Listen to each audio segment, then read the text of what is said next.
আমার আব্বু ভালো ভিডিও আছে। আমার আব্বু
হুন্ডি কিভাবে কাজ করে, হুন্ডি ভালো নাকি খারাপ, এছাড়া হুন্ডিতে যে টাকা সরবরাহ করা হয় সেটা কিভাবে করা হয়, তো এই বিষয়ে বিস্তারিত ধারণা দেওয়ার চেষ্টা করবো আজকের এই ভিডিওতে। এছাড়া আপনারা এই ভিডিওর মাধ্যমে জানতে পারবেন হুন্ডির শুরুর দিকের ইতিহাসগুলো সম্পর্কে। হুন্ডিতে বড় একটি ফ্যাক্ট হলো বিশ্বস্ততা। তো আপনি যার মাধ্যমে দেশের আত্মীয় স্বজনের কাছে টাকা পাঠাচ্ছেন, সেই পরিচিত লোক কিংবা অপরিচিত হোক, যেই হোক না কেন, সেই হুন্ডি যে পরিচালনা করে সেই ব্যক্তি আপনার বিশ্বস্ত কিনা সেটি সর্বপ্রথম আপনার নিশ্চিত হতে হবে। মনে করুন একজন ভদ্রলোক আমেরিকা থেকে দেশে তার আত্মীয় স্বজনের কাছে $5,000 পাঠাবে, অর্থাৎ আমরা যদি 110 টাকা হারে ধরি, এটা ব্যাংকের রেট বললাম, যে ব্যাংকে বাংলাদেশের ব্যাংকগুলোতে 110 টাকা হারে কিন্তু ডলার রেটগুলো হয়ে থাকে।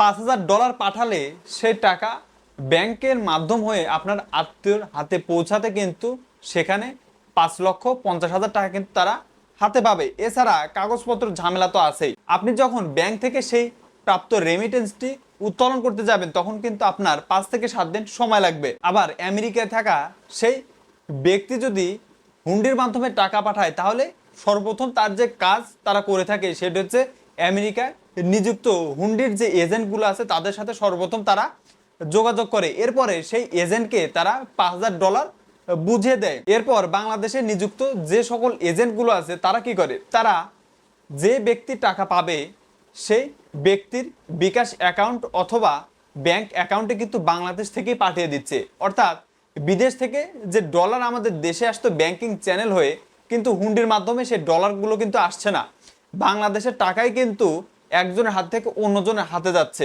ঠিক এমনটি হয় এই হুন্ডি প্রসেসে। আর হুন্ডিতে যে বিষয় সবাইকে অনেক বেশি আকৃষ্ট করে সেটা হচ্ছে ডলার রেট। আপনি যখন ব্যাংকের মাধ্যমে বিদেশ থেকে টাকা পাঠাবেন তখন কিন্তু আপনার ডলার রেট দেবে 110 টাকা করে, আর আপনি যদি হুন্ডির মাধ্যমে দেশে টাকা পাঠান তখন কিন্তু আপনাকে 120 টাকা হারে কখনো কখনো সেটি কম বা বেশি হতে পারে। এটা নির্ভর করে বিদেশে যে সকল হুন্ডির এজেন্টগুলো আছে তাদের উপরে। আমেরিকার যে প্রবাসী $5,000 দেশে পাঠিয়েছে সেই ডলার ব্যাংকের মাধ্যমে পেতে কিন্তু 5,50,000 টাকা। হুন্ডিতে যদি 120 টাকা হারে প্রতি ডলার ধরা হয় তাহলে কিন্তু আপনি $5,000 পাঠালে দেশে আপনার কিন্তু সেটি 6 লক্ষ টাকা হচ্ছে। এছাড়া হুন্ডিতে তারা দুইভাবে কমিশন খেয়ে থাকে। দেশে আমাদের দেশে যে হুন্ডি এজেন্টগুলো আছে তারা কমিশন খায়, এছাড়া দেশের বাইরে অর্থাৎ আপনি যে দেশ থেকে টাকা পাঠাবেন সেই দেশে যে হুন্ডি এজেন্ট আছে সেই এজেন্টও কিন্তু এর থেকে কমিশন পায়। তো যারা যে সকল প্রবাসীরা আছেন তো তাদের উপরে নির্ভর করছে যে তারা ব্যাংকের মাধ্যমে টাকা পাঠাবে নাকি হুন্ডির মাধ্যমে টাকা পাঠাবে। হুন্ডিতে আরেকটি রিস্কের বিষয়, সেটি হচ্ছে টাকা মার যেতে পারে।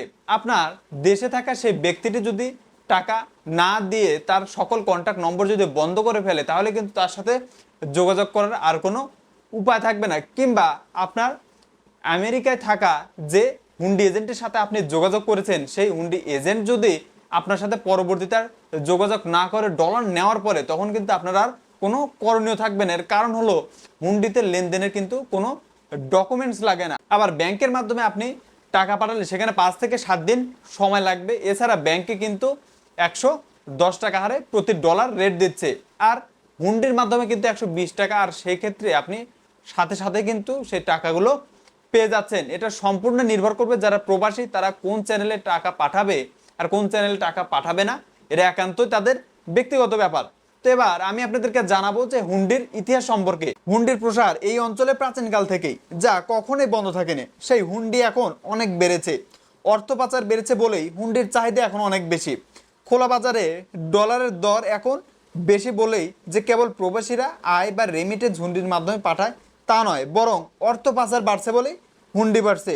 তবে যারা ধনী ব্যবসায়ী গোষ্ঠী হিসেবে পরিচিত তারা অর্থ পাচার করে মূলত আন্তর্জাতিক বাণিজ্যের আড়ালে, আর যারা ঘুষ, দুর্নীতি, কর ফাঁকি, চোরাচালান বা অন্য কোনো উপায় অর্থ উপার্জন করেছে তারা অর্থ পাচারের জন্য বেছে নেন হুন্ডিকেই। আমাদের দেশে বিভিন্ন সরকারি কর্মকর্তা সহ অসংখ্য রাজনৈতিক ব্যক্তিবর্গ আছে যারা অবৈধ টাকার পাহাড় জমে ফেলেছে। তো তারাও কিন্তু এই হুন্ডি চ্যানেলের মাধ্যমেই দেশ থেকে তারা সেই টাকাগুলো পাচার করে নিয়ে যাচ্ছে। শুধু যে প্রবাসীর উপর নির্ভর এই হুন্ডি চক্র তা কিন্তু নয়, এই হুন্ডি ব্যবসা নির্ভর করে দেশের যারা ঘুষ এবং বড় বড় দুর্নীতিবাজরা আছেন তাদের উপরেও কিন্তু এই হুন্ডি ব্যবসা অনেকটাই নির্ভর করে। একসময় হুন্ডি ছিল বৈধ ও নিরাপদ, এখন তা নিরাপদ তবে বৈধ না। অষ্টম শতাব্দীতে চীন থেকে ভূমধ্যসাগর পর্যন্ত সিল্ক রুটে ব্যবসা বাণিজ্য পরিচালিত হতো।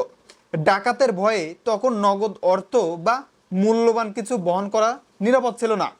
তখন থেকেই হুন্ডির প্রসার ঘটে। হুন্ডি বা হাওয়ালা একই জিনিস। হাওয়ালা কথাটা এসেছে আরবি থেকে, আর হুন্ডি এসেছে সংস্কৃত থেকে। হাওয়ালা ভারতে বেশি ব্যবহার করা হয়, আর হুন্ডি বাংলাদেশ এবং পাকিস্তানে ব্যবহার করা হয়। মধ্যপ্রাচ্য ও আফ্রিকাতেও হাওয়ালা কথাটা প্রচলিত। এর অর্থ হচ্ছে লেনদেন বা কোনো কিছু পাঠানো। প্রাচীনকাল থেকে বর্তমান পর্যন্ত এখনো কিন্তু এই হুন্ডির মাধ্যমে টাকা লেনদেন এটি কিন্তু অব্যাহত আছে। আশা করি আজকের এই ভিডিওর মাধ্যমে হুন্ডি কিভাবে কাজ করে এই সম্পর্কে সকলের একটি স্পষ্ট ধারণা হয়ে গেল। তো কেমন লাগলো আজকের ভিডিওটি অবশ্যই কমেন্টস করে জানাবেন, আর সম্পূর্ণ ভিডিওটি দেখার জন্য ধন্যবাদ সবাইকে।